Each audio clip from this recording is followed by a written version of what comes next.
muchas gracias a todos, especialmente al Instituto de Responsabilidad Civil y especialmente al doctor Andrés Orión Álvarez, que me invitó a participar. Y bueno, a todos ustedes por la paciencia ya al final de la mañana de escucharnos y tener tanto interés en estos temas. Como ven, el tema que me toca a mí es el más doloroso, porque es cuando las empresas o las personas no tienen con qué pagar ni con qué responder por todos los contratos que nos acaban de mencionar en la conferencia del doctor Bernardo, y entonces todos los que alegremente contrataron, suscribieron, ejecutaron una obra, prestaron un servicio, llegan a un momento donde lo que tienen es unas cuentas por cobrar a una persona natural o jurídica que se encuentra en cesación de pagos o en dificultad para pagar. Quise estructurar la conferencia en principio haciendo una introducción general al régimen de la responsabilidad civil en todos los procesos de insolvencia en Colombia, especialmente en el régimen empresarial colombiano, que es la ley 1116 del 2006, porque esta norma, que es muy especializada, que tramita la insolvencia de las personas naturales comerciantes y de las sociedades, personas jurídicas no excluidas, sucursales de sociedad extranjera y patrimonios autónomos afectos a realizar actividades empresariales, es muy exclusivo y muy puntual frente a estas personas. Hago esta referencia porque una entidad financiera se rige por otro esquema, la insolvencia del consumidor, que está establecida en el nuevo Código General del Proceso, tiene otro procedimiento y demás. Entonces, quiero hacer referencia a cómo se maneja la responsabilidad civil en el régimen empresarial colombiano. Para que entendamos qué es el régimen empresarial, el régimen de insolvencia, es básicamente dos cosas o dos procesos fundamentales. Cuando alguien no puede pagar, ¿sí?, tiene dos opciones: iniciar un proceso para recuperarse y poder cumplir, o iniciar otro proceso para liquidarse o para extinguirse. Es por eso entonces que en el régimen de insolvencia existen los acuerdos de reorganización empresarial, que son los que le permiten a una sociedad, a una empresa, preservar una sociedad, una operación que es económicamente viable, normalizar las relaciones comerciales y crediticias mediante un acuerdo, un convenio, reestructurando todas esas obligaciones y reestructurándose ella misma en la parte operacional, administrativa, de activos y de pasivos. Si esa persona logra reestructurarse, salir adelante, entonces estamos en el acuerdo recuperatorio. Pero si por el contrario nada de eso fue suficiente, la sociedad se perdió, la sociedad la abandonaron los administradores, la sociedad definitivamente no puede ser viable, no tiene cómo seguir operando, nos vamos a un proceso de liquidación judicial que lo que persigue es la liquidación pronta, ordenada de todo el patrimonio, buscando que haya un mayor aprovechamiento del patrimonio del deudor para pagarles a todas las personas. Eso es lo que es, en términos generales, el régimen de insolvencia en Colombia. Ahora, ¿qué es lo novedoso y qué es lo que tiene que ver ese régimen con la responsabilidad civil? Resulta que la responsabilidad civil está establecido en el Código Civil de Comercio, en el Código Civil colombiano, en el Código de Comercio, en otros ordenamientos, y su trámite es igual para todas las personas. Pero la ley 1116 expresamente establece unas normas puntuales donde determina cuándo se puede generar una responsabilidad civil del deudor y algunos vinculados o demás. Y entonces vemos cómo ese régimen propio de la insolvencia que establece estas normas de responsabilidad civil solo son aplicables cuando una empresa o una sociedad está en un proceso de reorganización o en un proceso de liquidación. Si yo quiero cobrar otra clase de daños y perjuicios, debo concurrir a la justicia ordinaria. Pero si es una empresa que ya está en estos trámites,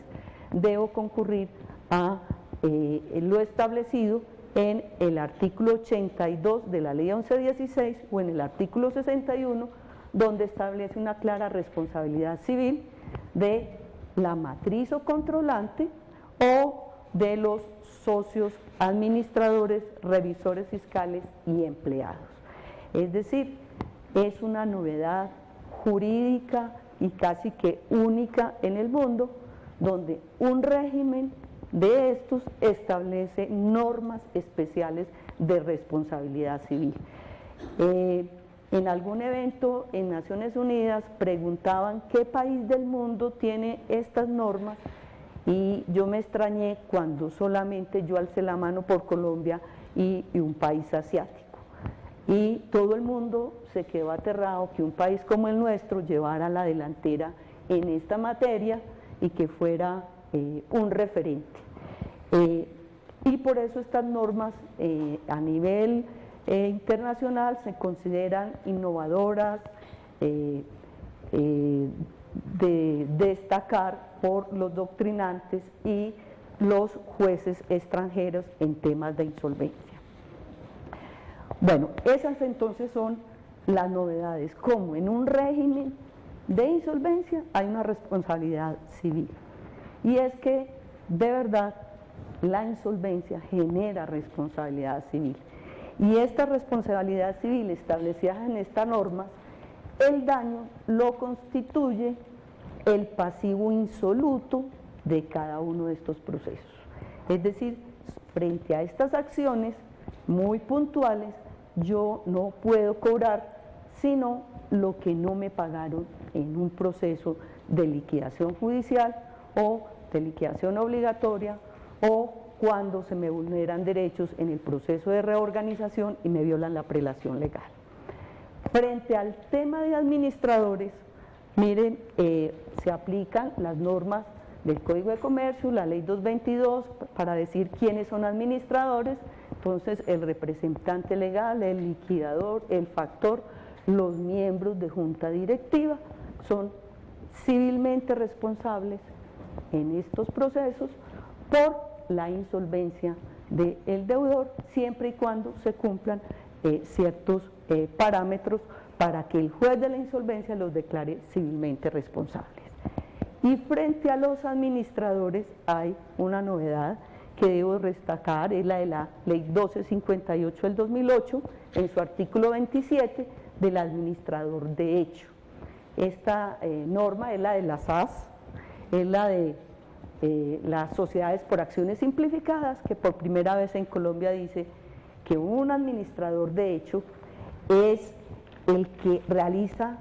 no está como administrador en forma legal, pero es el que realiza actos de administración, dirección, gerencia, el que se inmiscuye en la actividad administrativa y directiva de ese empresario. Entonces la ley dice, mire,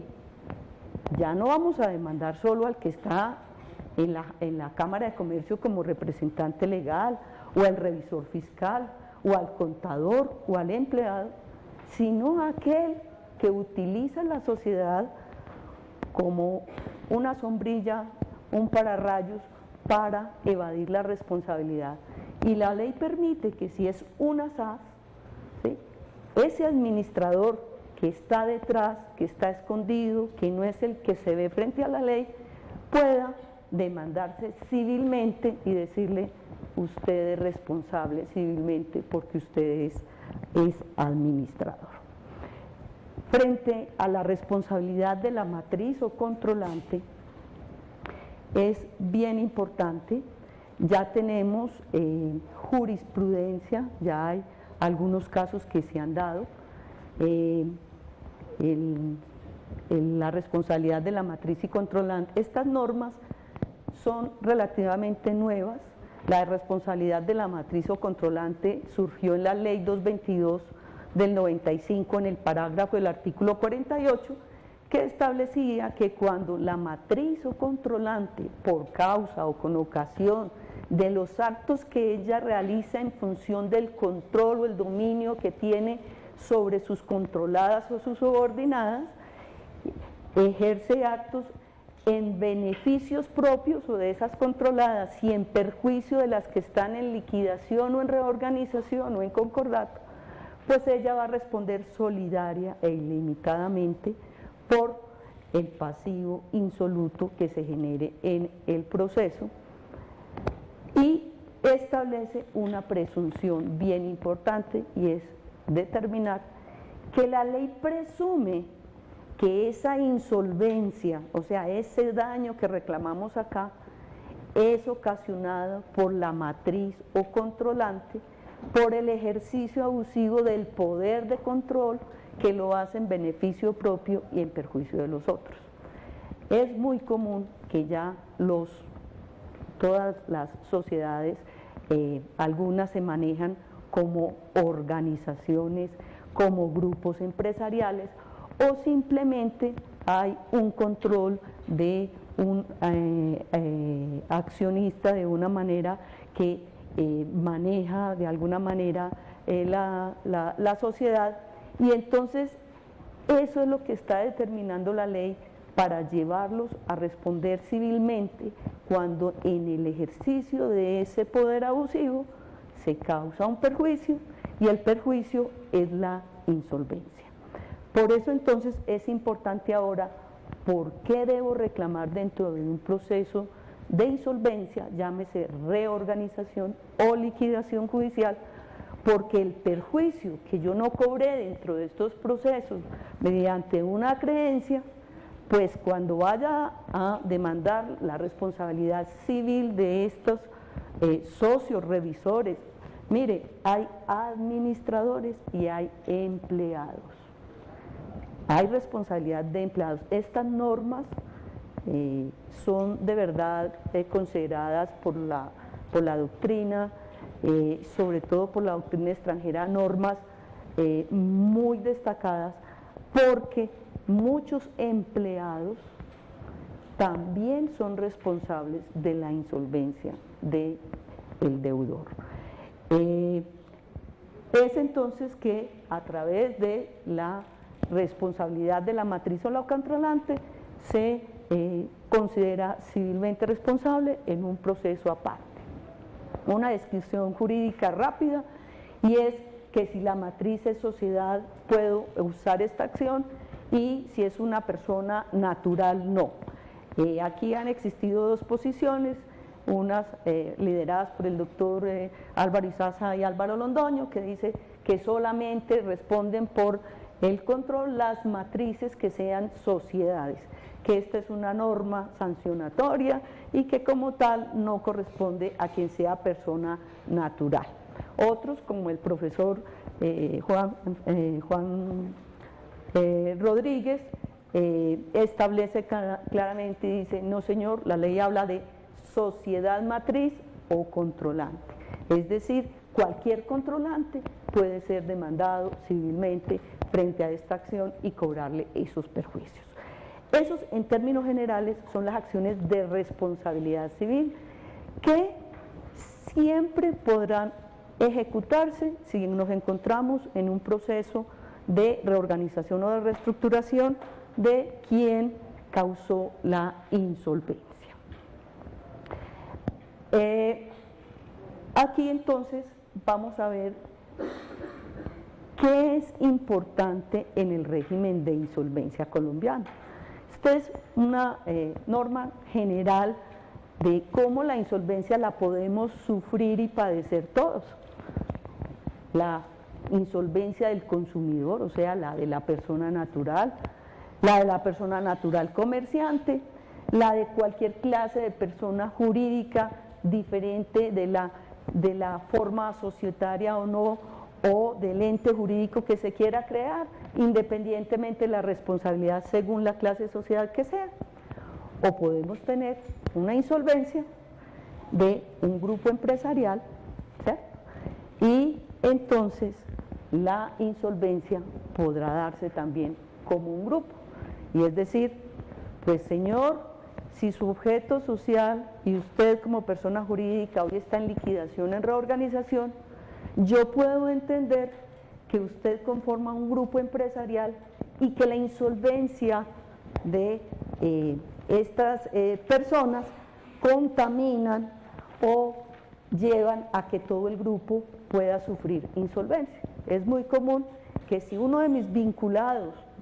uno de las sociedades o de las personas que se encuentran en el grupo sufre un siniestro, sufre alguna dificultad, entra en un proceso de liquidación, pues esas obligaciones entre vinculadas, donde garantizan obligaciones unas y otras, donde hay operaciones comunes, donde muchas veces hay administradores comunes, pueden generar la responsabilidad del grupo como grupo para decir, aquí hay un grupo, aquí hay un patrimonio más amplio, más grande, venga cómo o salvamos al grupo o cómo llegamos a la liquidación, o cómo algunas empresas del grupo logramos rescatarlas, ¿sí?, para que ellas mismas puedan resolver y pagar sus obligaciones. El decreto de grupos empresariales es el 1749 del 2011, es muy amplio, establece claramente quiénes son las matrices, las controlantes, las subordinadas, y le da un manejo muy especial al régimen de insolvencia, porque aquí ya no se habla de grupos de sociedades, sino de grupos empresariales. Y mire lo que determina el decreto, dice, es el conjunto integrado de personas naturales o jurídicas, es decir, un grupo empresarial puede ser una persona natural o jurídica, un patrimonio autónomo, entes de cualquier naturaleza que intervienen en actividades de carácter económico, vinculados o relacionados entre sí por su carácter de matrices o controlantes o subordinados, o porque la mayor parte de sus capitales pertenece o está bajo la administración de las mismas personas naturales o jurídicas, sea porque obran directamente o por intermedio o por conducto de otras personas, óigase bien, o de patrimonios autónomos, y entonces se entienden que forman parte de un grupo de empresas, aquellas vinculadas entre sí, porque son también garantes unas de otras, y las empresas se encuentran entonces en los supuestos que establece la ley 1116 en el artículo 32, y estas personas tengan la calidad también de matrices y subordinadas y actúan entonces como grupo. Y esto tiene fundamental importancia porque si yo estoy en un acuerdo recuperatorio de un grupo empresarial, yo tengo que decir quiénes somos grupo, quién los conformamos, hay unas sanciones si no se dicen, puede haber una postergación del crédito de las vinculadas.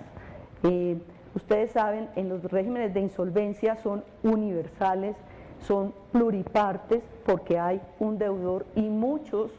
acreedores,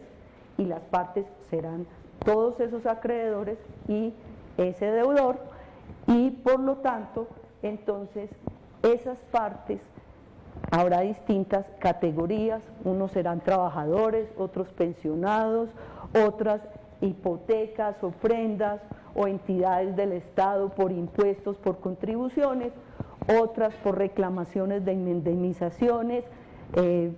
cualquier reclamación que se le deba hacer a una sociedad o a una empresa o a cualquiera de las personas que se encuentren en insolvencia, deberán hacerse parte en ese proceso para que en un único proceso, con un único foro, un solo juez, ¿sí?, organice el proceso y pueda recoger la totalidad de ese pasivo, ver si se puede pagar, porque los acreedores están en igual de condiciones, y en ese evento, por cada peso que le deben a cada acreedor va a tener un voto. La ley también dice que para celebrar el acuerdo del convenio se necesita la mitad más uno de los votos y por lo tanto si es grupo o vinculados con el deudor, es decir, si tenemos administradores comunes, revisores fiscales comunes, si somos vinculados por orden de parentesco, cuarto grado de consanguinidad, segundo de afinidad, ¿sí?, la norma dice pague primero el pasivo externo, luego le paga a sus vinculados. Entonces puede existir subordinación, puede existir postergación para el pago, puede exigir unas mayorías cualificadas y entonces ya no tendré que votar con la mitad más uno si cuando yo tengo empresas que están vinculadas entre sí, tengo grupos empresariales, la ley me exige el 25% más de los votos restantes en el proceso y también impide que el término máximo para la celebración del acuerdo sea de 10 años.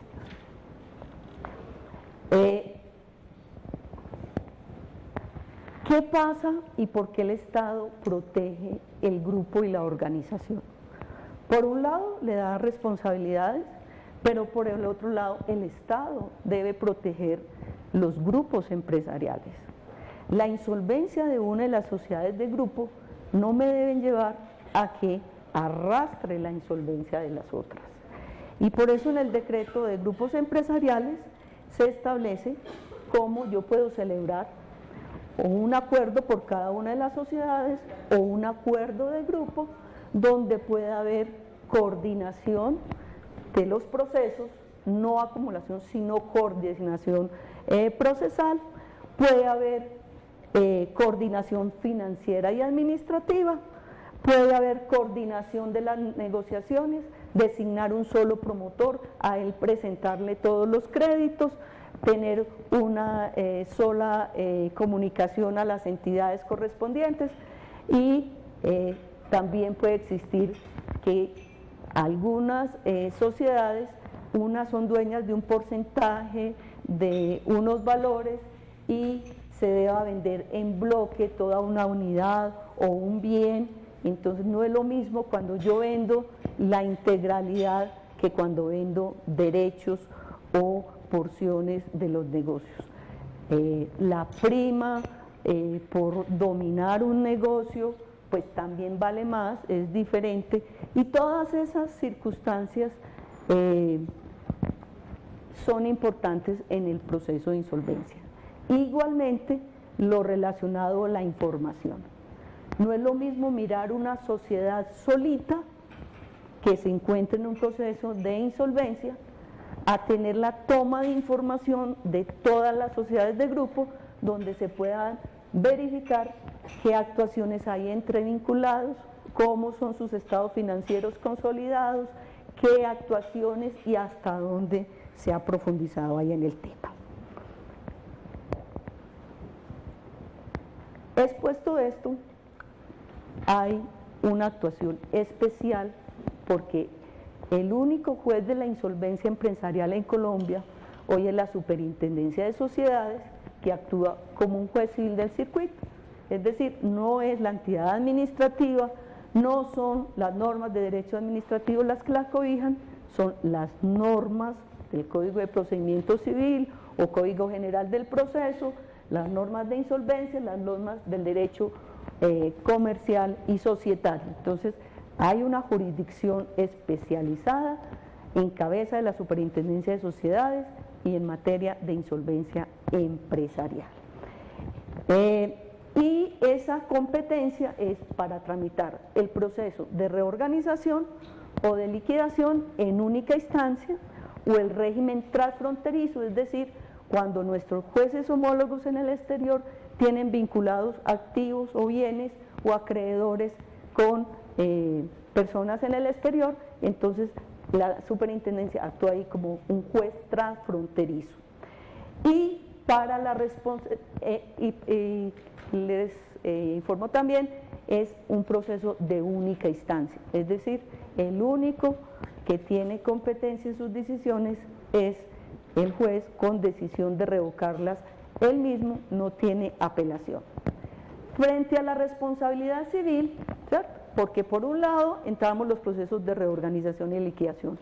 y por el otro tenemos unos procesos de responsabilidad civil paralelos, independientes, ante el mismo juez, llámese Superintendencia de Sociedades. Un juez distinto hoy, en virtud de que en la organización o en la estructura de la entidad hay un juez para tramitar la insolvencia y otro juez para tramitar asuntos societarios y de responsabilidad civil vinculados a la insolvencia. Esa responsabilidad civil, siendo una jurisdicción especial y frente a las dos acciones que les comenté, el proceso es un proceso verbal, perdón, hay aquí un error, verbal sumario, de mayor, verbal, no sumario, de mayor o de menor cuantía, es la característica propia, y ese sí tiene doble instancia. De hecho ya hemos surtidas algunas entre el Tribunal Superior de Bogotá, y es una acción también subsidiaria, es decir, cuando yo inicio el proceso de insolvencia, yo sé quiénes van a quedar insolutos en el proceso y es a la sociedad a la que le tengo que cobrar. Si la sociedad, iniciado el proceso de reorganización o liquidación, tiene bienes suficientes, la otra acción no prospera y no da lugar a ella. Es decir, para yo iniciar esta acción de responsabilidad civil, tengo que probar que en los activos de las otras sociedades, en los procesos de insolvencia, es insuficiente, y por eso es una acción subsidiaria, es solidaria, porque quien resulte civilmente responsable responde por la totalidad del crédito insoluto o del pago que no se ha hecho. No hay prejudicialidad, es decir,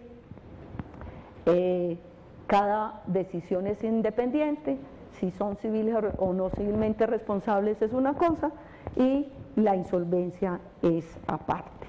Este proceso de responsabilidad civil es independiente de cualquier otro proceso civil que se genere en la justicia ordinaria. Es decir, si un socio minoritario se ve perjudicado por la actuación de sus administradores y que lo llevaron a la insolvencia, pues no podrá acudir a este proceso, sino que tendrá que ir a la justicia ordinaria, llámense jueces civiles del circuito, a cobrar el perjuicio que le causó con, digamos, la pérdida de su participación o el menor valor que se tomen las acciones en el mercado y demás. Hay una importancia en estos procesos porque para el caso de la responsabilidad civil, el que demanda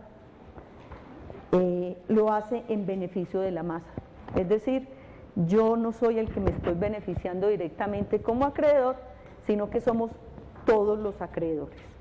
Y aquí hay unos temas bien importantes para saber quién puede iniciar esa acción. Entonces, aquí solo pongo de manera general, porque el tiempo pues es corto, para establecer si fue el acreedor que concurrió al proceso de insolvencia y quedó debidamente calificado y graduado, es decir, un acreedor que fue rechazado dentro del proceso no podrá iniciar la acción,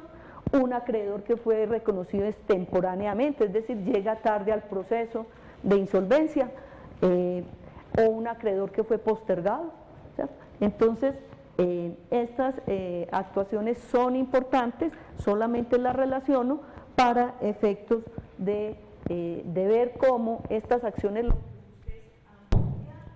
el patrimonio o la prenda general del deudor, haciéndola extensiva a otros patrimonios de otras personas civilmente responsables. ¿Qué quiénes son? Pues son las personas que demandemos, bien puede ser la matriz o la controlante. La matriz puede ser una o puede ser plural, el control puede ser directo o indirecto, y como ya dije, el controlante puede ser una persona natural o jurídica, inclusive puede ser un ente societario, no, y ya hemos tenido casos de entes territoriales que son controlantes, como fue el caso de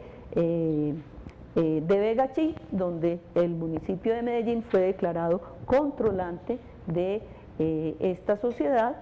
y demás. ¿A quién más demandamos? Pues ahí están, a los socios, a los empleados, a los revisores fiscales, a los administradores y a los administradores de hecho si es una SAS. Es importante porque a veces los contadores, los revisores fiscales, se les olvida que ellos tienen una responsabilidad con los entes a los cuales están vinculados, y entonces hay que recordarles que ellos también son sujetos de estas acciones cuando no han tomado también las medidas que corresponden. Por ejemplo, el revisor fiscal tiene unas obligaciones claras y puntuales para evitar la insolvencia. En estos regímenes de insolvencia se habla mucho de la responsabilidad antes de iniciarla, durante y lo que corresponde pues ya al final del proceso. Corresponde también a los procesos de responsabilidad civil los hechos o actuaciones que realicen esas personas, el daño entonces solamente lo insoluto en los procesos, y habrá que determinar si hay control, que el patrimonio sea insuficiente, que sea subsidiario, que haya solidaridad, y de la presunción que se presume que esa controlante fue la que la llevó a la insolvencia. Es una presunción legal, admite prueba en contrario, y ella deberá demostrar que actuó con diligencia y cuidado y que no fueron por el ejercicio de ese control la que la llevó a la insolvencia. Hasta ahí la responsabilidad civil. Ahora, ¿qué pasa en los procesos de insolvencia? Y me refiero especialmente cuando hay sociedades, y vamos a coger el caso de las constructoras, que su objeto social es comercializar inmuebles destinados a vivienda y pasan a un proceso de liquidación o de reorganización. Como ya les dije, hay dos mecanismos, el recuperatorio o el liquidatorio. ¿Qué pasa con el liquidatorio? O sea, ¿qué pasa con ese acreedor cuando ya su sociedad, la sociedad constructora, se disuelve y se liquida, se le nombra un liquidador, ya no está representado por su ex representante legal, ya aquí la representa es un liquidador, y hay que recoger todos los activos, valorarlos y venderlos, y la ley dice, vengan todos los del pasivo a hacerse parte. Aquí es importante que hay un término legal para llegar al proceso, 20 días después de que se fije el aviso, término en que el que aparezca ya es temporáneo, y la ley dice que se le podrá pagar postergado, es decir, primero pago a todos los que se calificaron y graduados, todos los que vinieron oportunamente, y luego a los extemporáneos. Por favor, me van diciendo cómo vamos de tiempo. Bueno, y la calificación en términos generales, la ley dice, es primero los trabajadores, los pensionales, todo lo que es laborales, fiscales, parafiscales, luego viene la prenda, luego la hipoteca, cuarto, los proveedores estratégicos, y quinto, los quirografarios. Voy a hacer una excepción ahora para hablarles de los promitentes compradores de vivienda, que la ley establece una protección especial y están calificados de segundo grado, es decir, por encima de los hipotecarios. La norma dice, la constructora fracasó, entonces hay que ver si los promitentes compradores alcanzaron a realizar el negocio y a celebrar la escritura pública de venta, y qué pasa si mientras que envía la escritura a la oficina de registro, entra la sociedad en liquidación, entrada en la sociedad en liquidación se embargan y se secuestran todos los bienes, quedan embargados y la escritura pues no se la devuelven o no alcanza el registro. La ley dice que cuando es destinada a vivienda tiene una protección especial y el promotor, si está en un acuerdo de reorganización, o el liquidador podrá pedir la exclusión del bien para que ese activo o ese bien que ya compró esa persona no haga parte de la masa. Ahora, si no alcanzó a hacer la escritura, si solamente es una promesa de compraventa, donde apenas había dado una parte de la cuota inicial, pues apenas estaba en el trámite del periodo, digámoslo así, y solo tiene promesa de compraventa, pero hasta ahí había llegado, entonces la ley dice, esa persona debe concurrir a una obligación de hacer. Es decir, si yo quiero llegar a la masa, tengo dos opciones: ir donde el juez de la insolvencia y decirle, señor juez, dé la orden de que me traspasen el bien, ¿sí? Aquí está lo que falta por pagar del predio, del inmueble, y ordéneme que me hagan la escritura. Hay un procedimiento, una forma, pero deberá ser calificado y graduado como de segunda clase y tendrá esa prelación. O lo otro es decir, no señor juez, aquí hay que resolver este contrato, yo solicito que me devuelvan, ya no puedo comprar el inmueble, yo solicito que me devuelvan lo que yo entregué como cuota inicial o lo que pagué parcialmente por el inmueble. Entonces, la ventaja de los bienes destinados a vivienda es que están por encima inclusive de las obligaciones hipotecarias. Es decir, tiene un tratamiento de prenda de segunda clase. Los no destinados a vivienda, es decir, el que compró el local, el que compró la bodega, no tiene ese mismo régimen, así quedó la norma. Bueno, por último, ¿qué pasa con ese acreedor que se hace parte en el proceso? Ese acreedor debe entonces saber si va a hacer cumplir la promesa de compraventa, si pide que quede por fuera de la masa, o simplemente cuando hay un proceso de responsabilidad civil y quiere concurrir al proceso, pues